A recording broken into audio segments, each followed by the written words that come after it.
تو انبیاء علیہ السلام جو ہوتے ہیں یہ غیبی امور پر بعطائے الہی مطلع ہوتے ہیں، لیکن اتنے ہی غیوبات پر جتنا اللہ نے ان کو عطا فرمایا۔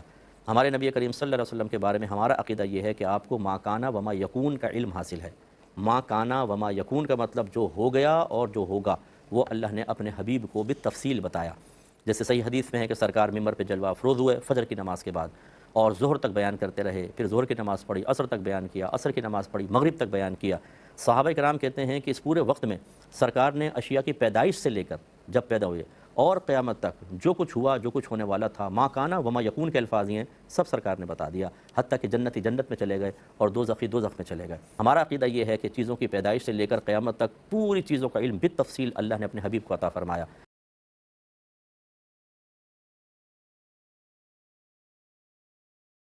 سورہ جن آیات نمبر 26 اور 27 میں اللہ پاک فرماتا ہے، غیب کا جاننے والا تو اپنے غیب پر کسی کو موصلت نہیں کرتا سوائے اپنے پسندیدہ رسولوں کے کہ ان کے آگے پیچھے پہرا مقرر کر دیتا ہے۔ سورہ التکویر آیت نمبر 23 اور 24 میں اللہ پاک فرماتا ہے، اور بے شک انہوں نے اسے روشن کنارہ پر دیکھا اور یہ نبی غیب بتانے میں بخیل نہیں۔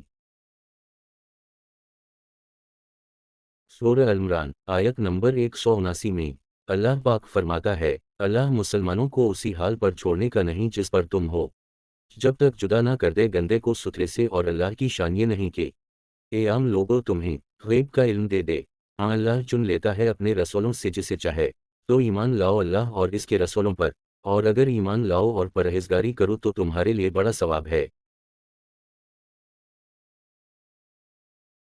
صحیح مسلم کی حدیث نمبر 7267 میں حضرت ابو زید عمر بن خطاب رضی اللہ تعالیٰ عنہ نے بیان کیا، کہا رسول اللہ صلی اللہ علیہ وسلم نے ہمیں فجر کی نماز پڑھائی اور ممبر پر رونق افروز ہوئے تو ہمیں خطبہ دیا یہاں تک کہ ظہر کی نماز کا وقت ہو گیا، آپ ممبر سے اترے، ہمیں نماز پڑھائی، پھر دوبارہ ممبر پر رونق افروز ہوئے اور آگے خطبہ ارشاد فرمایا یہاں تک کہ عصر کی نماز کا وقت ہو گیا، پھر آپ اترے، نماز پڑھائی اور پھر ممبر پر تشریف لے گئے اور خطبہ دیا یہاں تک کہ سورج غروب ہو گیا۔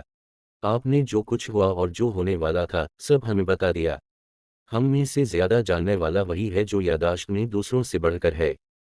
اس حدیث کا مفہوم یہ ہے کہ ایک دن نبی کریم صلی اللہ علیہ وسلم نے ایک طویل خطبہ دیا جو فجر کی نماز سے شروع ہوا اور مغرب تک چلا۔ اس خطبے میں نبی کریم صلی اللہ علیہ وسلم نے سب کچھ بتایا، جو کچھ پہلے ہو چکا تھا وہ بھی اور جو کچھ قیامت تک ہونے والا ہے وہ بھی۔ صحیح بخاری حدیث نمبر 741 حضرت ابو ہریرہ رضی اللہ تعالیٰ عنہ بیان کرتے ہیں کہ رسول اللہ صلی اللہ علیہ وسلم نے فرمایا کہ کیا تم سمجھتے ہو کہ میرا منہ غیر قبلہ کی طرف ہے؟ اللہ کی قسم تمہارا رکوع اور تمہارا خشوع یعنی اندر کی تعظیم مجھ سے کچھ چھپا ہوا نہیں ہے، میں تمہیں اپنے پیچھے سے بھی دیکھتا رہتا ہوں۔ اور صحیح بخاری کی حدیث نمبر 419 میں انس بن مالک فرماتے ہیں کہ نبی کریم صلی اللہ علیہ وسلم نے فرمایا میں تمہیں پیچھے سے ایسے دیکھتا ہوں جیسے میں تمہیں آگے سے دیکھ رہا ہوں۔ صحیح بخاری حدیث نمبر 3675 انس بن مالک روایت کرتے ہیں کہ جب نبی کریم صلی اللہ علیہ وسلم ابو بکر، عمر اور عثمان رضی اللہ عنہم کو ساتھ لے کر احد پہاڑ پر چڑھے تو احد کانپ اٹھا۔ آپ صلی اللہ علیہ وسلم نے فرمایا احد قرار پکڑ کہ تجھ پر ایک نبی، ایک صدیق اور 2 شہید ہیں۔ اس حدیث سے ثابت ہوا کہ نبی کریم صلی اللہ علیہ وسلم کو پہلے ہی علم تھا کہ حضرت عمر اور حضرت عثمان شہید ہوں گے۔ صحیح بخاری حدیث نمبر 2311 حدیث کا مفہوم ابو ہریرہ رضی اللہ عنہ ایک رات زکوٰۃ کے مال کی حفاظت کر رہے تھے کہ ایک شیطان چور کی شکل میں آیا اور چوری کرنے لگا، اس نے اسے پکڑ لیا لیکن اس نے بہت التجا کی تو اسے چھوڑ دیا۔ صبح ہوئی تو نبی کریم صلی اللہ علیہ وسلم نے ابو ہریرہ کو دیکھتے ہی پوچھا کہ رات کو تمہارے قیدی کا کیا بنا؟ ابو ہریرہ نے عرض کیا کہ وہ بہت التجا کر رہا تھا تو میں نے اسے چھوڑ دیا۔ نبی کریم صلی اللہ علیہ وسلم نے کہا وہ دوبارہ آئے گا، اسے پکڑنا۔ ایسا 3 بار ہوا اور ہر بار ابو ہریرہ سے التجا کر کے نکل جاتا۔ پھر نبی کریم صلی اللہ علیہ وسلم نے بتایا کہ وہ شیطان تھا۔ اس حدیث سے یہ ثابت ہوا کہ نبی کریم صلی اللہ علیہ وسلم کو بھی اللہ پاک نے علم غیب عطا کیا ہے۔ صحیح بخاری حدیث نمبر 2898 حدیث کا مفہوم ایک جنگ میں ایک شخص کافروں سے بہت دلیری سے لڑا، جب صحابہ جنگ سے واپس ہوئے تو نبی کریم صلی اللہ علیہ وسلم سے اس کی دلیری کی بات کی۔ پھر نبی کریم صلی اللہ علیہ وسلم نے فرمایا، افسوس وہ شخص دوزخ میں جائے گا۔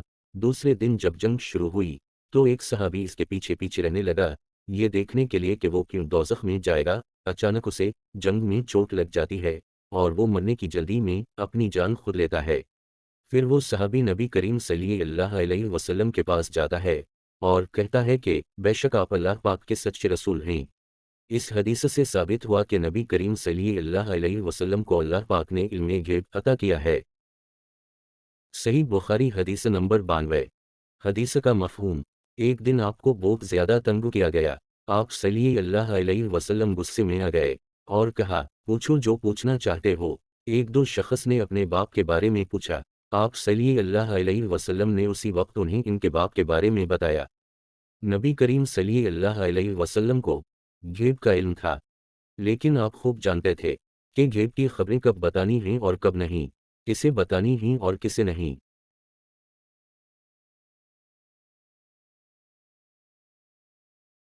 صحیح مسلم حدیث نمبر 7265۔ ترجمہ: حضرت حذیفہ رضی اللہ تعالیٰ عنہ سے روایت کی کہ انہوں نے کہا، رسول اللہ صلی اللہ علیہ وسلم نے قیامت قائم ہونے تک جو کچھ ہونے والا ہے اس کی مجھے خبر دی، اور ان میں سے کوئی چیز نہیں مگر میں نے آپ سے اس کے بارے میں سوال کیا، البتہ میں نے آپ سے یہ سوال نہیں کیا کہ اہل مدینہ کو مدینہ سے کون سی چیز باہر نکالے گی۔ اس حدیث کا مفہوم یہ ہے کہ حضرت حذیفہ نے کہا کہ نبی کریم صلی اللہ علیہ وسلم نے مجھے قیامت تک ہونے والے ہر چیز ہر واقعے کا بتایا، جو میں نے پوچھا سب بتا دیا، لیکن میں نے یہ نہیں پوچھا کہ اہل مدینہ کو مدینہ سے کون نکالے گا، اور نہ نبی کریم نے بتایا۔ صحیح مسلم کی حدیث نمبر 7222 میں حضرت انس بن مالک روایت کرتے ہیں کہ حضرت عمر رضی اللہ تعالیٰ عنہ نے ہم سے اہل بدر کا واقعہ بیان کرنا شروع کر دیا۔ انہوں نے کہا، رسول اللہ صلی اللہ علیہ وسلم ایک دن پہلے ہمیں بدر میں قتل ہونے والوں کے گرنے کی جگہیں دکھا رہے تھے۔ آپ صلی اللہ علیہ وسلم فرما رہے تھے، انشاءاللہ کل فلاں کے قتل ہونے کی جگہ یہ ہوگی، فلاں کے قتل ہونے کی جگہ یہ ہوگی۔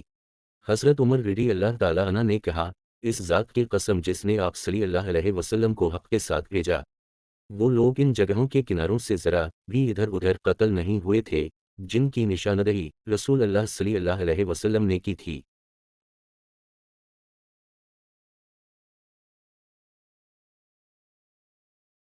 شرح زرقانی، حضرت امام عبدالباقی زرقانی کی شرح ہے کس کی؟ المواہب اللدنیہ، حضرت امام قسطلانی کی جو سیرت رسول پر 4 جلدوں میں کتاب آتی ہے، جلد نمبر 10 ہے اس کی۔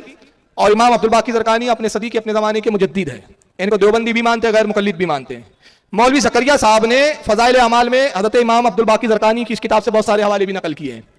شرح زرقانی اس کی جلد نمبر 10 ہے اور صفحہ نمبر 123۔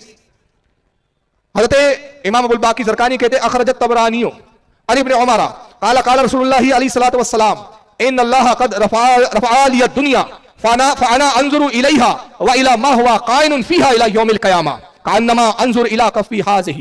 اللہ کے نبی نے فرمایا کہ لوگوں سنو، بے شک اللہ رب العزت نے تمام دنیا کو میرے سامنے لا کر رکھ دیا ہے، اور دنیا میں یہ ہماری زمین نہیں، چاند سورج آسمان یہ سب دنیا کہلاتے ہیں، یہ جتنے سیارے، پورا یونیورس، جتنے پورے کہکشاں، یہ سب دنیا ہے۔ سرکار کہتے ہیں ساری کائنات، ساری دنیا اللہ نے میرے سامنے لا کے رکھ دی، ما ہوا قائن فیہا الی یوم القیامہ، اور جو کچھ اس میں موجود ہے اور جو کچھ قیامت تک ہونے والا ہے سب میری نگاہوں کے سامنے، سب کو میں نے دیکھ لیا، سب میں دیکھ رہا ہوں۔ کیسے؟ کانما انظر الی کفی ہذہ، میں ایسے ہی کائنات کے سارے نظام کو دیکھتا ہوں جیسے میں اپنے ہتھیلی کو دیکھتا ہوں۔ سبحان اللہ۔ اس کو امام سرکانی نے لکھا، اور امام سرکانی کے علاوہ اور بھی لوگوں نے لکھا، تخاری سنے۔ اس کو امام احمد ابن حنبل نے بھی اپنی مسند میں نقل کیا۔ حدیث نمبر ہے ان کی 16666، 161666، خوب چھکے لگائے ان کے۔ مسند احمد حدیث نمبر 16666۔ امام ابو نعیم نے حلیت الاولیاء میں لکھا، جلد 6 صفحہ 101۔ اسی حدیث کو امام منذری نے الترغیب والترہیب جلد 1 صفحہ 211۔ کنز العمال کے اندر امام حسام الدین ہندی نے حدیث نمبر 31373۔